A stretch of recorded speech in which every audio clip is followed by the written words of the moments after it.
এই যে লোকের নিজেরও বাড়ি আসলো এই জায়গায়। হ্যাঁ আঙ্কেল এর বাড়ি আসলো এই জায়গায়, কল আসলো সব গেছে একেবারে রাত্রে মানে কল গাথা কল পানি খাইতো, এই কল টল সব নেমে। তো মামা ঠিক আছে, ভালো লাগলো। ঠিক আছে আচ্ছা ধান খেত খোলা এগুলো সব হইছে ব্লিন হয়ে গেছে। মনে করেন আরো দিকে কথা ছিল তো ভাগ্য গেলে বসে দিকে কিনা দিয়ে এখানে অনেক চট ছিল। ওই যে আপনার দেখতে পাচ্ছেন যে নৌকাটি যাচ্ছে, আরো অনেক দূর পর্যন্ত ছিল এই গ্রামের যেই মূল অংশগুলো ছিল। তো আমি হচ্ছে পদ্মার পাড়ে একটি যে পাশে একটি গ্রাম রয়েছে, সেই গ্রামে তাদের জীবনযাপন। তো গায়েস আমি এখন যেই গ্রামটিতে রয়েছি, এটি হচ্ছে পদ্মার পাড়ের একটি খুবই মানে দারিদ্রিক একটি গ্রাম। যে গ্রামের পাশে দেখুন, এক পাশে রয়েছে রাস্তা, আরেক পাশে হচ্ছে নদী, পদ্মা নদী। তো দেখতে পাচ্ছেন এখানে একটি নৌকা মেরামতের কাজ চলতেছে, এটাতে আলকাত্তা দিতেছে। একটি গ্রামীণ একটি যে ফিল, সেই ফিলটা পাইলাম। আলকাত্তার সুন্দর একটি গ্রাম। হ্যাঁ, এটা ছোটবেলায় অনেক গ্রামে গঞ্জে যখন ছিলাম তখন অনেক দেখছি। দেখতে পাচ্ছেন এই যে নৌকাটি ওই যে কাকা মেরামত করতেছে। দেখুন একজন আঙ্কেল মাছ শিকার করতেছে, দেখতে পাচ্ছেন এই যে আঙ্কেল কি সুন্দরভাবে বড়শি দিয়ে যে পদ্মা নদীতে মাছ শিকার করতেছে। ও একটাও কি উঠে নাই আঙ্কেল?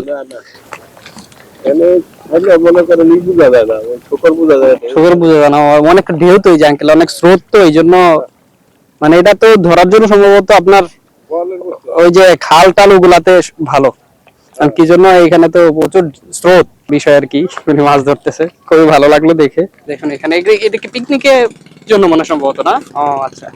তো দেখতে পাচ্ছেন এটি হচ্ছে পদ্মার পাড়। এখানে অনেক পর্যটক দেখতে পাচ্ছেন এই যে বজরাতে করে এখানে আপনারা মানে পিকনিকে আসছে। যে দেখতে পাচ্ছেন এখানে ওই পাশে একটা বজরা দেখলাম, এটাও একটা বজরা। এটা যে পদ্মা নদীতে করে আসছে তারা পিকনিক করার জন্য। যেহেতু এখন বর্ষার সময় না, এই বজরাটিতে করে তারা এখানে পিকনিকের জন্য আসছে। তো এইটা এই যে চটটা, এই চটটা মানে আরো আপনার প্রায় আরো 20 হাত ওইদিকে ছিল, পরে এটা সম্পূর্ণ মানে পদ্মা ভাঙনে এই পর্যন্ত চলে আসছে। তো গাইস এই যে নানা বলতেছে এই যে চরটা দেখতে পাচ্ছেন, এটা প্রায় আরো অনেক ওইদিকে ছিল, প্রায় 1 কিলোমিটার মতো। কিন্তু এই পদ্মার যে প্রকোপ, সেই প্রকোপের কারণে এই নদীর পাশে এটার যে স্রোতে অনেকখানি ব্লিন হয়ে গেছে।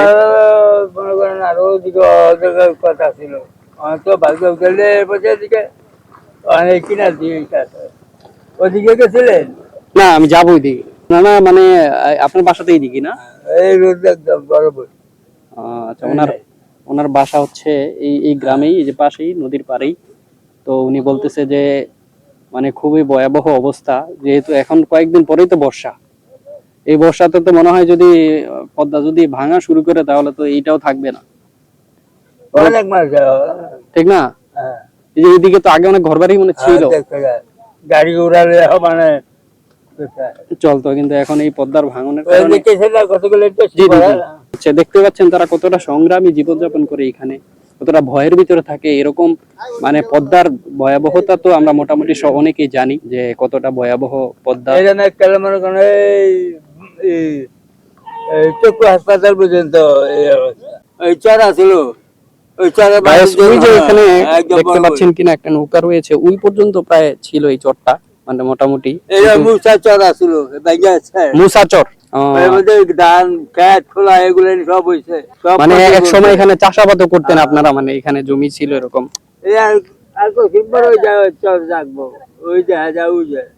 জি, ওই যে নৌকাটা মাছ ধরতেছে যে লোকটা, অনেক জায়গা। ভালো লাগে, ভালো থাকবেন ইনশাল্লাহ। আসসালামু আলাইকুম। দেখতে পাচ্ছেন এখন এটি হচ্ছে এই গ্রামের ভিতরে যেই দোকান, একটি দোকান, সেই দোকান থেকে পানি নিলাম খালার থেকে। দোকান কি আপনি একটাই দোকানদারি করেন না? তো ওই যে খালা, এখানে এক খালা রয়েছে, উনি এখানে দোকানদারি করে, ঠিক আছে। তো উনি পারমিশন দিচ্ছে নাকি ওনারা ভিডিও করার জন্য, তাই আমি ভিডিও করতেছি না। এই যে দেখুন দোকানটায় এই যে গ্রামটি রয়েছে, গ্রামের ভিতরে এটা হচ্ছে পদ্মার পাড়ে যে গ্রাম, সেই গ্রামের পাশে হচ্ছে এই দোকানটি। এখানে মানে সব ঘর দেখলাম যে আপনার মানে উঁচু উঁচু করে উঠানো, ওই যে মানে পাটাতন সিস্টেম না? এটা কিসের কারণে? বন্যার কারণে মনে হয় না? আচ্ছা আচ্ছা আচ্ছা আচ্ছা। এইদিকে যতগুলো ঘর দেখলাম এই গ্রামে প্রত্যেকটা ঘরই আপনার যে পাটাতন সিস্টেম করা, হ্যাঁ, যাতে এখানে যেহেতু এটা পদ্মা নদীর পাশে এই গ্রামটি, তো বন্যার যেই ভয়াবহতা রয়েছে সেখান থেকে তারা মানে সবসময় প্রস্তুত থাকে, সেই সুবাদে এই ঘরগুলো এইভাবে করা। এই যে দেখতে পাচ্ছেন যে একটি ঘর যে পাটাতন সিস্টেম করে করা হচ্ছে, এই যে দেখতে পাচ্ছি। এক আঙ্কেলকে পাইলাম ওনার গ্রামে, যে গাউদিয়া গ্রাম, তো গ্রামটি আপনাদেরকে ঘুরে দেখাচ্ছি আমি। ওই যে আঙ্কেল দেখাচ্ছে, এটি প্রায় যে এখানে দেখতে পাচ্ছেন যে ঘরবাড়ি, হ্যাঁ, সবই পাটাতন করা সিস্টেম। কি সুন্দর পরিবেশ, সুন্দর পরিবেশের মধ্যেই রয়েছে অনেক ভয়াবহতা, সেটি হচ্ছে পদ্মা নদীর পাশে যেহেতু এই গ্রামটি অবস্থিত। দেখতে পাচ্ছেন এই যে দেখুন এই পাশেও ঘর রয়েছে, যেগুলো যে দেখতে পাচ্ছেন পাটাতন সিস্টেম করা, প্রত্যেকটা ঘর পাটাতন সিস্টেম করা। এটা হচ্ছে বিক্রমপুরের একটি ঐতিহ্য। আর এই যে আপনাদের ঘরগুলো খুবই ভালো লাগলো দেখে। আচ্ছা, আপনার বাড়িটা তো একদম শেষে, খুবই একটু কয়টু আসবো? আচ্ছা, এই আঙ্কেলের সাথে একটু কথা বলি। এই দেখতে পাচ্ছেন কি সুন্দর তাদের সাদামাটা জীবনযাপন। এখানে মানে গরু পালেন না? আচ্ছা, এখানে এই যে গরুর ঘর রয়েছে, যে আঙ্কেলের বাসা দেখতে পাচ্ছেন। উনি জাল করতেছে, যেহেতু নদীর পাশে আঙ্কেলের বাসা। হ্যাঁ, খুবই ভালো লাগলো দেখতে পাচ্ছেন যে ঘরগুলা কত সুন্দর। বিক্রমপুরের একটা ঐতিহ্য। এই যে আঙ্কেলকে দেখাচ্ছি। তো আঙ্কেল, এই এখন তো সামনে বর্ষা, আপনার এই যে বাড়িঘর তো মানে দেখলাম যে মোটামুটি আপনারা এখান থেকে মানে আপনারা আতঙ্কের মধ্যে আছেন। নদী ভাঙ্গার মানে অবস্থা, যে কত কষ্টে আছেন বা একটা আতঙ্কে রয়েছেন বা কাজ, এই আমাদের নদী ভাঙ্গার এই কাজটা দূরত্ব হইতেছে না। দূরত্ব হইতেছে না, কিছু কিছু জায়গায় হালাই, কিছু কিছু জায়গায় বস্তা হালাইতেছে না, বুঝলেন? কাজ বন্ধই বর্তমানে কাজ এই সাইডটা দিয়ে বন্ধ, কাজ এই সাইডটাতে কোনো কাজ চলতেই আছে। মামা, আপনার তো এই মানে জীবিকা নির্বাহ কৃষিবাদও করেন, আবার মানে পাশাপাশি এটা। আচ্ছা আচ্ছা, যেহেতু মানে যে আমার বাসা হচ্ছে যেহেতু নদীর পাশে বাড়ি, নদীর পাশে, হ্যাঁ, তো সে পাশাপাশি ওই যে গরু এখানে লালন পালন করে, আবার দেখা গেছে এখানে সে যে এটা কি মানে মাছও শিকার করে আর কি, হ্যাঁ, সেটার মাধ্যমে তাদের জীবিকা নির্বাহ হয়। তো মামা ঠিক আছে, ভালো লাগলো।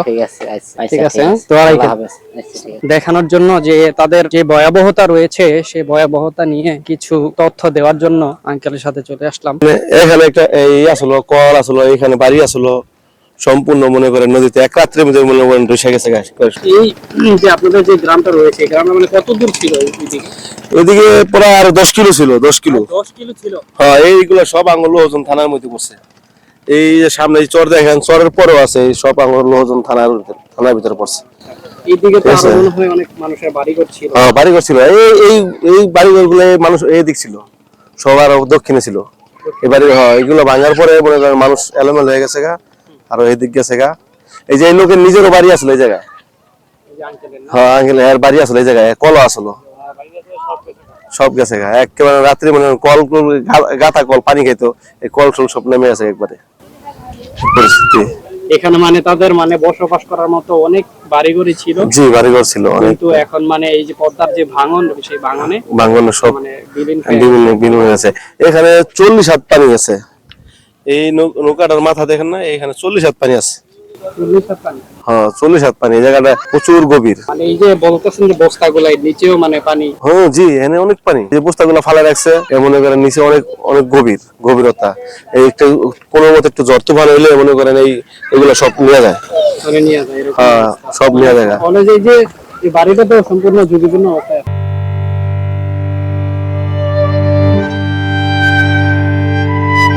ওই যে আঙ্কেলের সাথে কথা বললাম, উনি হচ্ছে এখানকার স্থানীয়, ঠিক আছে। এই গ্রামের যে গাউদিয়া গ্রাম, যেই বর্ণনা দিল সেটা খুবই ভয়াবহ একটি অবস্থা। এখানকার গ্রামের মানুষ খুবই মানে আতঙ্কে রয়েছে, যে পদ্মার যে প্রকোপ রয়েছে সেই প্রকোপ থেকে তারা নিরসন চায়। খুবই মানে আসলে দুঃখজনক একটি বিষয়, এরকম একটি কত বড় একটি গ্রাম, হ্যাঁ, সেই গ্রামের মানুষ মানে এই মানে গ্রামটি যদি মানে বিলীন হয়ে যায়, তারা মানে কোথায় যাবে, এরকম একটি অবস্থা।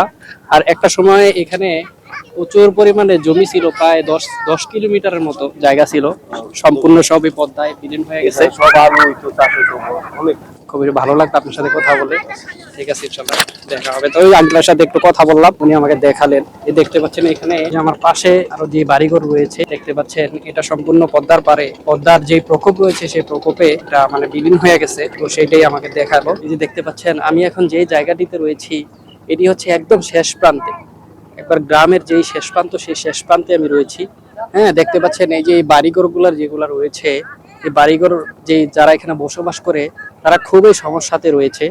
এখানকার গ্রামের মানুষ তারা সবসময় একটি আতঙ্কে থাকে।